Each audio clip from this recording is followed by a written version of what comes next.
ನಮಸ್ಕಾರ ಸ್ನೇಹಿತರೆ, ಹೃದಯ ಕನ್ನಡ ವ್ಲಾಗ್ಸ್ಗೆ ಸ್ವಾಗತ. ನಾನು ಇವತ್ತಿನ ಈ ವಿಡಿಯೋದಲ್ಲಿ ನವರಾತ್ರಿಯ 3ನೇ ದಿನ ಚಂದ್ರಘಂಟಾ ದೇವಿಯ ಪೂಜಾ ವಿಧಿವಿಧಾನ ಮತ್ತು ಮಹತ್ವದ ಬಗ್ಗೆ ತಿಳಿಸ್ಕೊಡ್ತಾ ಇದ್ದೀನಿ. ಶರನ್ನವರಾತ್ರಿಯ 3ನೇ ದಿನ ದೇವಿಯನ್ನ ಚಂದ್ರಘಂಟಾ ಎಂಬ ಹೆಸರಿನಿಂದ ಕರೆಯಲಾಗತ್ತೆ.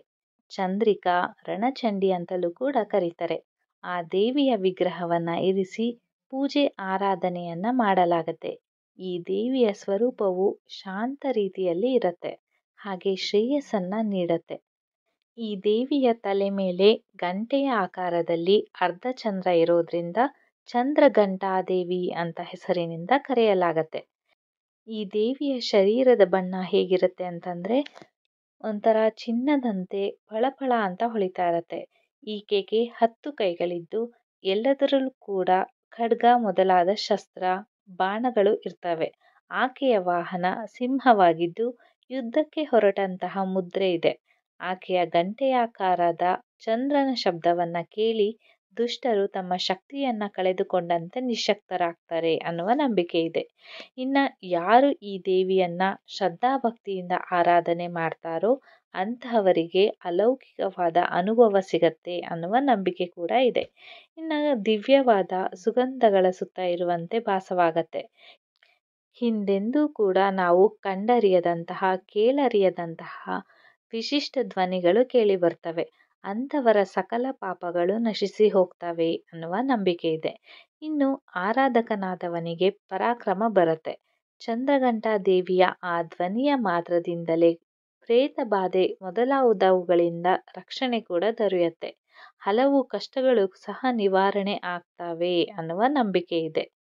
ಇನ್ನು ಚಂದ್ರಘಂಟಾ ದೇವಿಯು ಶುಕ್ರ ಗ್ರಹದ ಅಧಿದೇವತೆ ಆಗಿದ್ದು ದೇವಿಯ ಆರಾಧನೆಯಿಂದ ಸಂಪತ್ತು, ಸಮೃದ್ಧಿ ದೊರೆಯುತ್ತೆ ಅನ್ನುವ ನಂಬಿಕೆ ಇದೆ.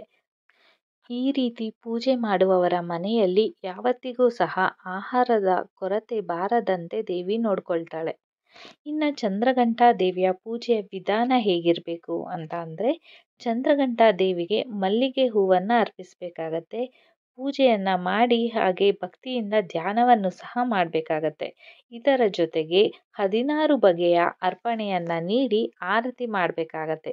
ಕೆಂಪು ಬಣ್ಣದ ಬಟ್ಟೆಯ ಅಲಂಕಾರ ಮಾಡಿದ್ದಲ್ಲಿ ಆ ತಾಯಿಯು ಆರಾಧಕರ ಕುಟುಂಬಕ್ಕೆ ಶ್ರೇಯಸ್ಸನ್ನ ನೀಡ್ತಾಳೆ ಅನ್ನುವ ನಂಬಿಕೆ ಇದೆ. ಇನ್ನ ಈ ದೇವಿಗೂ ಕೂಡ ಒಂದು ಕತೆ ಇರ್ಬೇಕಲ್ವಾ, ಆ ಕತೆ ಏನು ಅಂತ ನಾನು ತಿಳಿಸ್ಕೊಡ್ತೀನಿ. ಆ ಜಗಜ್ಜನನಿಯು ಶಿವನನ್ನ ವಿವಾಹ ಆಗಬೇಕೆಂದ ಸಂದರ್ಭದಲ್ಲಿ ಆ ಮಹಾದೇವ ತನ್ನ ಸಕಲ ಗಣಗಳ ಜೊತೆಗೆ ಮದುವೆ ನಡೆಯುವ ಸ್ಥಳವನ್ನ ಪ್ರವೇಶಿಸ್ತಾನೆ. ಆ ಭಯಂಕರವಾದ ರೂಪವನ್ನ ಕಂಡು ಮಾತೆ ಮೂರ್ಛೆ ಹೋಗ್ತಾಳೆ. ಆ ಚಂದ್ರಘಂಟಾ ರೂಪದಲ್ಲಿ ಕಾಣಿಸಿಕೊಂಡ ದೇವಿಯು ಶಿವನು ರಾಜಕುಮಾರನಂತೆ ಕಾಣಿಸಿಕೊಳ್ಳಬೇಕು ಎಂದು ಪ್ರಾರ್ಥಿಸಿದಾಗ ಅದರಂತೆಯೇ ಶಿವನು ರೂಪ ತಾಳುತ್ತಾನೆ. ಆಗ ಶಿವ ಪಾರ್ವತಿಯ ವಿವಾಹ ನೆರವೇರುತ್ತದೆ. ಹಾಗೆಯೇ ನವರಾತ್ರಿಯ 3ನೇ ದಿನ ಕೆಂಪು ಬಣ್ಣಕ್ಕೆ ಆದ್ಯತೆಯನ್ನ ನೀಡಲಾಗತ್ತೆ. ಚಂದ್ರಘಂಟಾ ದೇವಿಯು ಧೈರ್ಯ, ಪರಾಕ್ರಮ ಹಾಗೂ ಸೌಂದರ್ಯದ ಪ್ರತೀಕವಾಗಿದ್ದು ಕೆಂಪು ಬಣ್ಣದ ವಸ್ತ್ರಗಳಿಂದ ತಾಯಿಗೆ ಅಲಂಕಾರ, ಕೆಂಪು ಬಣ್ಣದ ಹೂವುಗಳಿಂದ ಪೂಜೆಯನ್ನ ಮಾಡಲಾಗತ್ತೆ.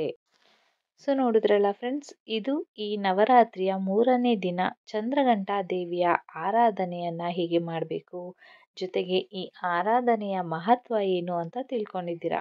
ಈ ವಿಡಿಯೋದಲ್ಲಿನ ಮಾಹಿತಿ ನಿಮಗೆ ಇಷ್ಟ ಆಯಿತು ಅಂತ ಭಾವಿಸಿದ್ದೀನಿ. ಇಷ್ಟ ಆದಲ್ಲಿ ನಮ್ಮ ವಿಡಿಯೋಗೆ ಒಂದು ಲೈಕ್ ಕೊಟ್ಟು ನಿಮ್ಮ ಅನಿಸಿಕೆ, ಅಭಿಪ್ರಾಯಗಳನ್ನು ಕಮೆಂಟ್ ಬಾಕ್ಸ್ ಮೂಲಕ ತಿಳಿಸ್ಕೊಡಿ. ಹಾಗೆಯೇ ನೀವು ಇನ್ನೂ ಕೂಡ ನಮ್ಮ ಚಾನಲ್ಗೆ ಸಬ್ಸ್ಕ್ರೈಬ್ ಮಾಡಿಲ್ಲ ಅಂತಂದರೆ ದಯವಿಟ್ಟು ಸಬ್ಸ್ಕ್ರೈಬ್ ಮಾಡೋದನ್ನು ಮರಿಬೇಡಿ.